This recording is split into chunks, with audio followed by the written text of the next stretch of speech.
Hey, Mom Nation, we are back with another episode of Live and Learn, where we learn things from our mama members. And today I have a very special guest. I have Megan Jallowake, the Regional Marketing Director for the American Cancer Society, with us today. She is a MOMnation member, and she's going to talk to us a little bit about cancer prevention. This month is Cancer Prevention Month. And as you know, we have the Climb to Conquer Cancer that is coming up in a couple of weeks. If you haven't hopped on the MOMnation team, hop on now. I have the link in the show notes so that way you can join us so that we can all get together, do a quick little hike. Well, I don't know how quick it is, 5.5 miles, but it'll be fun. And it is for a great cause. And it also gets us out there being active, Megan, which is something that we're going to talk about today. Megan is going to talk with us a little bit about the reasons that we need to check things out and we need to get screened for cancer. And then also she's going to chat with us about the different things that we can do to hopefully prevent it. So take it away, my friend. How are you? Katie. Very excited to be here with you. Katie mentioned I do regional marketing for the American Cancer Society. So I've been with the organization for over almost 5 years now, and it's just such a blessing to be able to share these kind of messages with the greater MOMnation community and everyone you know. So I'm not sure if everyone's aware of this, but there will be an estimated 42,670 new cases of cancer throughout the state of Arizona this year. That is a lot of lives impacted by, such a terrible disease. And, well, we don't have a cure yet. We do have so much scientific research that backs ways that we can reduce our risk to getting such a diagnosis and surviving this disease. So, besides quitting smoking, probably the most important thing that you can do to quickly impact your life. Mm-hmm. There's things like just, getting work to get to and stay at a healthy weight for as long as you can. Be physically active consistently on a regular basis. And work to follow healthy eating patterns at all ages. So, moms, we really struggle.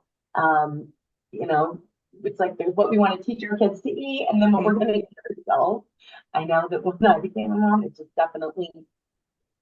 amplified all of that for me. And so we're definitely working on feeding the healthy little one and feeding ourselves in a healthy way. And then another thing is just avoid or limit alcohol consumption. We all, enjoy the nice little moments, when we can imbibe, but it's, everything in moderation. Mm-hmm. We need to be mindful of that. But, another really big, important piece of information is knowing your family history. Have those conversations, it might be hard. It's definitely hard. I've had several family members, both my parents, cancer. We lost my mom to it in 2018, but it was her openness with her disease, and it opened up so many questions about other family members. Mm-hmm. And we just learned a lot, so that my sisters and I are now more empowered to take care of our own health. And I have to say, I don't know if you remember, but a couple of weeks ago, we were on the phone, we were having a conversation, just kind of talking about, the show coming up and the climb. And you had mentioned to me, we're about the same age, and you had mentioned to me that because of your family history, you were getting some screenings a little bit more frequently than maybe the average person and a little bit younger than the average person. And I have to tell you that inspired me to call up my doctor and say, okay, look, I'm 44 years old. I haven't had XYZ screening. I talked to my mom. She let me know. I learned, oh my gosh, Megan, I learned so much about my family history just asking my mom about my grandparents. Both of my grandparents we lost to cancer, unfortunately, on both sides. So learning that was like, ooh, big eye opener. Once I told my doctor that, she's like, yeah, come on in. We're getting a colonoscopy. We're getting this, we're getting that.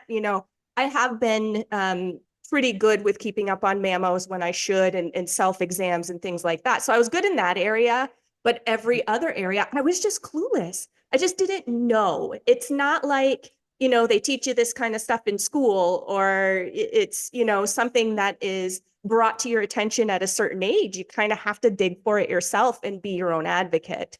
So I Yeah, really thank you for having that conversation. It helped me out a lot. absolutely.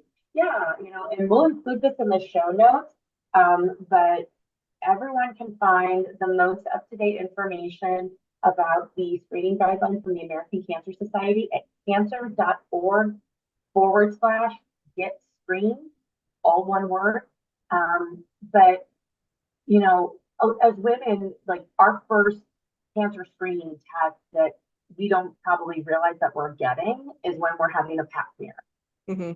Like when we go in and we start, once our doctors start recommending that, it's just standard procedure. You get that when the doctor tells you to get that. Yeah, like I was like you and I were talking about when I learned that my maternal grandmother was diagnosed with breast cancer at the age of 75. I was in my I was under 30. I was like 27, I want to say. I was just, well, we learned that not only did my grandmother have breast cancer when she got it, but we learned that her mother also got it much later in life. But it was when I was mentioning that to my OB/GYN at my next annual exam, she's like, oh, well, that qualifies you to start getting screening. Let's get a baseline. Mm-hmm. I was like, okay, and just because of our genetic makeup that we know of, I knew that I was potentially a carrier for the BRCA test, the BRCA gene. So when I got the opportunity to take that test, I did it. Got a negative. That doesn't mean that I still can't get it. It just means that my odds are lower, but Mm-hmm. it's not a limit. So information is the most important piece that we can have. And some great information for all listeners is if you go again to that Get Screened website, um, the most important thing that we can do for anyone we love, including ourselves, is encourage them to get screened for cancer.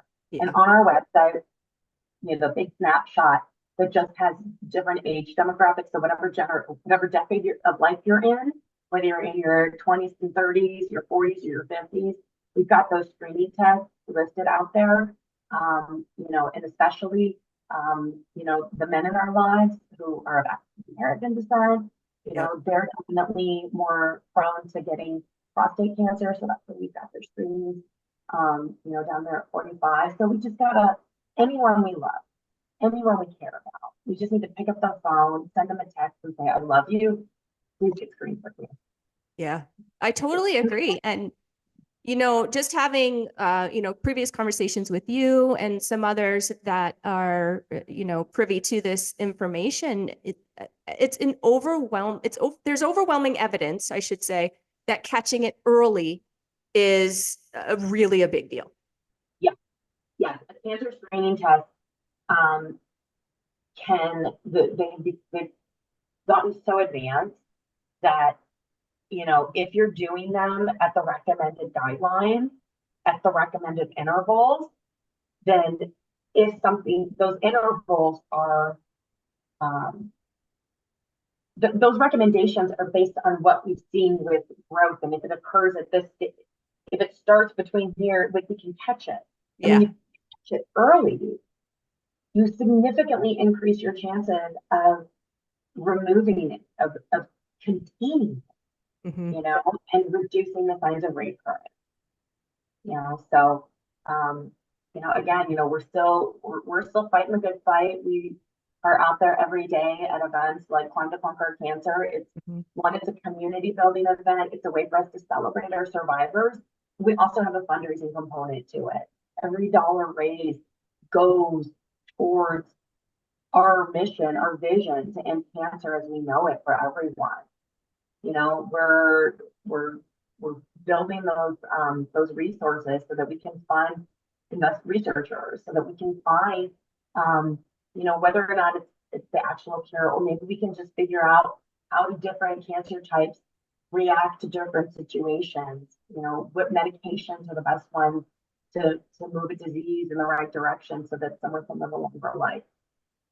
I totally agree. And I don't know anybody that hasn't been touched by this disease in Mhm. one way or another, whether it be a parent or a grandparent or, some other family member, a spouse, themselves, children. Yeah, Children are not exempt from this. yeah. Oh no, no one is. No one. And every day we hear of someone else with either being diagnosed or we have to say goodbye to someone Yeah. because of this disease. And or we don't want anyone to have to hear those words or to have to have those goodbyes. Yeah. And I mean, another great resource that we have available is we have our National Cancer Information Center. It's available 24 hours a day. So if you just got a cancer diagnosis or a loved one just got a cancer diagnosis and now you're like, oh my gosh, now what? What do I do? What does this mean? I just had this doctor's appointment. They just gave me all this information. I'm overwhelmed. I have no idea who to talk to. Everybody else is dealing with this. Nobody has the capacity to help me. Our information resource centers specialists are here 24 hours a day. You can pick up the phone or go to cancer.org and hit the live chat button and talk to someone. Whether you have specific questions about a diagnosis or a treatment plan, or you just need a, a friend, someone to hear you, to just sit in that space with you. Yeah. They're there. I mean, they are amazing individuals who have access to so much information.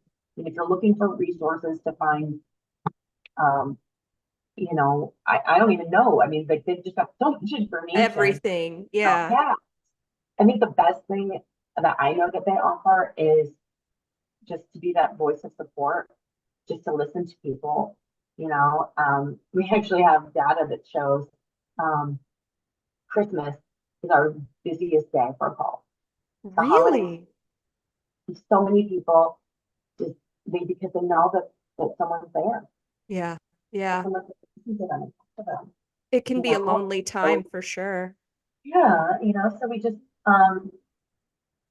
want to encourage people to, move more, have those great, healthy personal relationships, take care of themselves, Hmm. get screened, so that you can lower your chances of hearing the words you have cancer, Yeah. and reach out to all of your loved ones, or get screened for cancer. Um, yeah, so I think that those are good benefits. Mhm. Yeah, I mean, I think that that's giant, and I had no idea that you had that available. And honestly, I mean, you've been around MOMnation, so you've seen it. We're really focused on mental health in the group, and I honestly don't think that that topic is on the table quite as much as it really should be. Oh yeah. And people who are having just been diagnosed, or maybe they have a close family member that has, there's a real need for some mental health support there. So thank you guys for covering all of those bases. That's really phenomenal. There is there is so much information on cancer.org. And again, we're going to put everything in the show notes. But we've got some great resources on here about, how you can control your weight, how you can figure out a good, healthy BMI, like you know, what Katie needs to eat versus what Megan needs to eat, two different things. But Right. pardon me, like we just know that we need to move more, sit less. We're all in this virtual space right now, so we're stuck in these desks, but we've got to get up and move. And I really hope everyone will join us at Climb to Conquer Cancer. Just some quick details on that. It's family friendly and pet friendly, so bring the strollers, bring the leashes. Um, how you hook those up is up to you. Non-competitive, great for everybody just to have a good community hike up the hill. And let's see here. Yeah, as you mentioned earlier, it's a 5.5 mile loop. We've got some great entertainment all along the course. It's on Saturday, February 24th at South Mountain Park. And we've got two start times, 7 a.m. for those early birds, 9 a.m. for those of you probably packing the stroller, for a few little ones in tow. And then Katie's got that link to join her team, which I think I joined, but I need to make sure that I do because I want to be out there with y'all. And yeah, I'm looking forward to seeing everybody out there, and it's definitely going to be a fun time. Awesome, Megan. I cannot wait. I'm really excited about it. So I am rallying over here to get some team members. I want to see as much MOMnation support out there as we possibly can muster up. I thank you so, so much for being with us today, for your time. I know time is precious, and I know that this is a really, really important subject to you that really hits home. So thank you for being here with us today. I appreciate it so much. Absolutely. Always here to talk about the important things. You are amazing. All right, guys, if you want to check out any of our previous episodes, hop on over to our YouTube channel. It is at MOMnation USA. That is our handle. If you are more of the podcast type, maybe you hike a lot, bike a lot, walk a lot, which are really, really good things, then you can hop over to your favorite podcast platform, do a quick search for MOMnation Talk Radio, and there you can find all of our episodes, including this awesome one with Megan. Thank you so much. Bye.